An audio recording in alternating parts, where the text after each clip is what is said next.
Making our border with Mexico more secure. One possibility calls for thousands of more National Guard troops to help with the patrols. Coming up in just a moment, we'll hear from deception detection specialist Barry McManus for his thoughts and suggestions on the issue. First, a quick fact check on the history of the U.S. Border Patrol.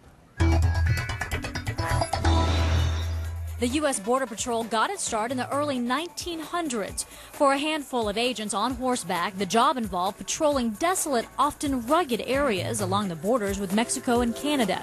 More than 11,000 men and women continue doing that work today, patrolling nearly 6,000 miles of border area, as well as some 2,000 miles of coastal waters and the island of the U.S. territory of Puerto Rico. While horses are still used, the Border Patrol covers deserts, canyons, and mountains in SUVs, all-terrain motorcycles, snowmobiles, bicycles, and planes. A recent addition to their equipment, unmanned aerial vehicles. While charged with stopping the flow of illegal immigrants, another crucial job is trying to ensure terrorists and weapons of mass destruction don't get into the U.S. The patrol says that last year, over 1 million people were arrested for illegally entering the country. Agents also play a role in the war on drugs. With help from sniffer dogs, agents seized more than 12,000 pounds of cocaine and over 1 million pounds of marijuana last year. Barry McManus joins us now. Barry, good to see you. Good to see you. Good morning also, to you, Tony. sir. Good morning to you. National Guard troops on the southern border. What do you think? Well, I think it's a good idea. I'm going to applaud anything that we can do to hopefully stop potential terrorists or individuals into the United States with hostile intent. I think that's very important. So, yes, I will applaud it. Police state? The beginnings of a police state?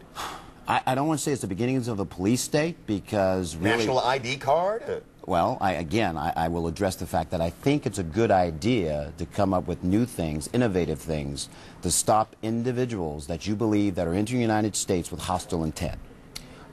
Are terrorists crossing the border, Mexicans or others from Latin America who intend to do real harm to this country?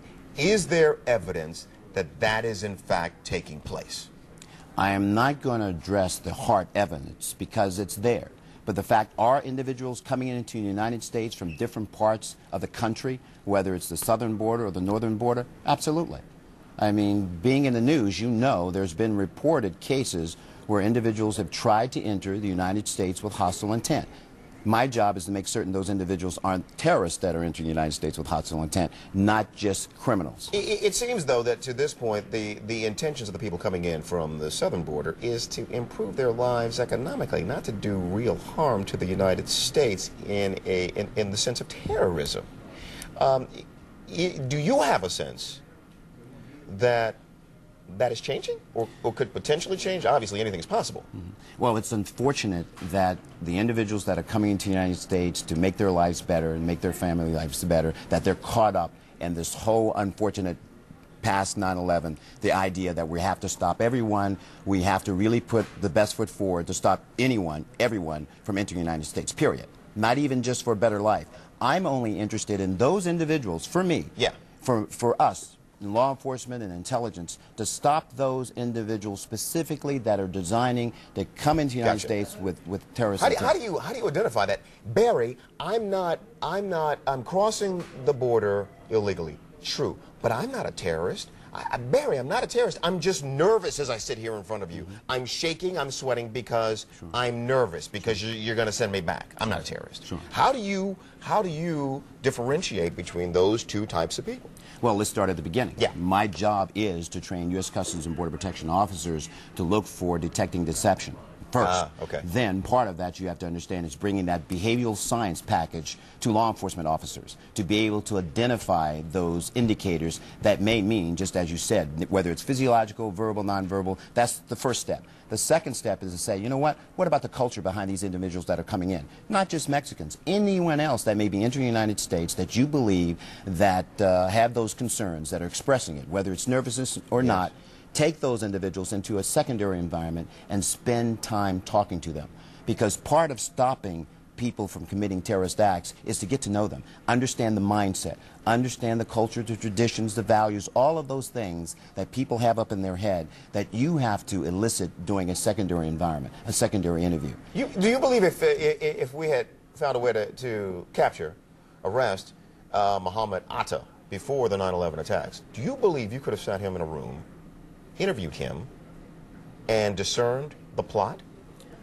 I would say if you get anyone like that and you understand the mindset, you understand the ideology, you understand the motivations, the opportunity would be better to elicit bits and pieces of information.